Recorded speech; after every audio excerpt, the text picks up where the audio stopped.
One thing we learn about when we're going through school is drugs. We learn about the different types of drugs, how they make you feel, how they affect your mind and body, how they get into your brain, etc.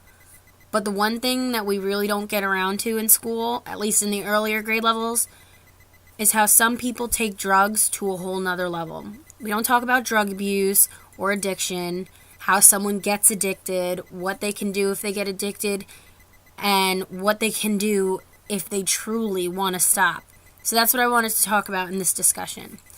Now, what do I mean about taking drug use too far? I mean abuse and I mean addiction, which are two different things. But we'll start with drug abuse.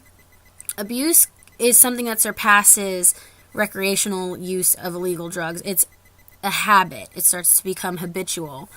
This could be started many reasons because of self-medication, for family problems, things like that. It could be in the family, like your parents were drug users. It could be just because some friends told you to try it and you liked it, maybe a little too much. Think of those kids in high school that were always high on something. It could be anything. Those are drug abusers. But when we talk about drug abuse, it becomes so habitual that it tends to become an addiction. What I mean by addiction is a physical or psychological or both dependence on a drug, specifically narcotic drugs. These people, you can find them selling themselves on the streets for money or in a sketchy place begging for money for drugs. It's not something you mess around with, and it can lead to a bunch of negative things. Drugs that are typically abused and the source of addictions are narcotics. In order for a drug to be classified as a narcotic, it has to do two things.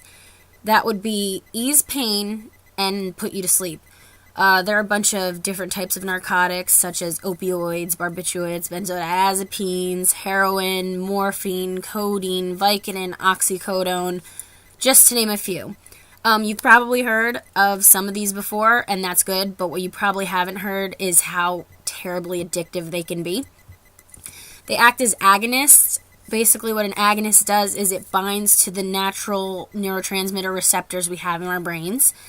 And it gives the person a high feeling because it acts like the natural neurotransmitters we have, which are specifically dopamine, like a pleasure center type of neurotransmitter.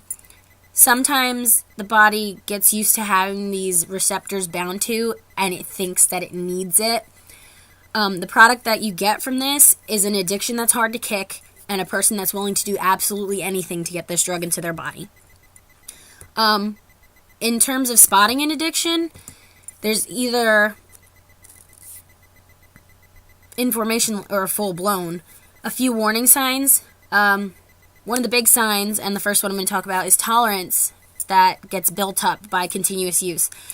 Basically, what I mean by this is that their body has gotten used to it, and they may need more of it to actually get the high they want.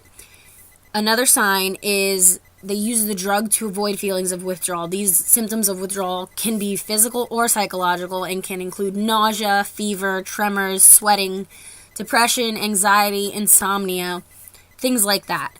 Another sign is the willingness of this drug user to do anything to get the drug. This could include begging, prostitution, hooking up with people who do drugs just so that they can do these drugs. There's a bunch of other signs. They include loss of control over your drug use, not enjoying things you used to enjoy, and their life begins to revolve around drug use. And one of the big ones that I think is important is that they're conscious of the fact that this drug is hurting them, and hurting them like in their work life, relationships, family life, everything, but they keep on using it.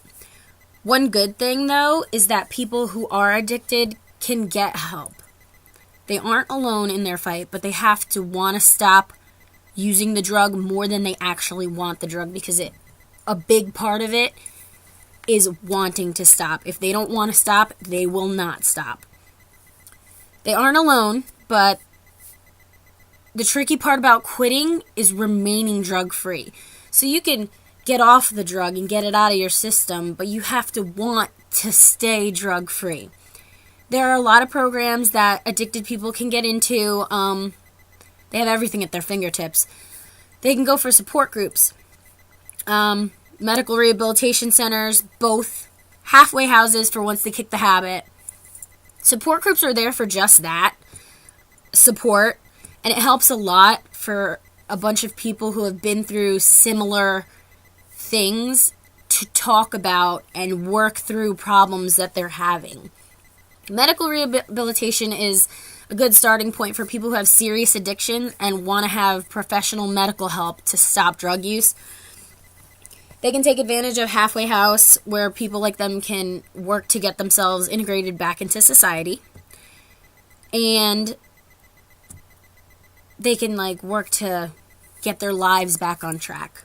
So, as you can see, addiction is not a joke, because in the process of the entire addiction, and this could be over any period of time, a few years, 20 years, 35 years, you name it, it's been done. In the process of this entire addiction, the user can lose everything. Their whole lives can fall apart in front of them. They may not see it or care when they're high, but they will come to, and they're going to have to make a decision. Luckily for them, there are numerous amounts of services available, and by getting into these rehabilitation services and through them, they can get back to living full and prosperous lives and begin to build everything they tore down and finally start over again.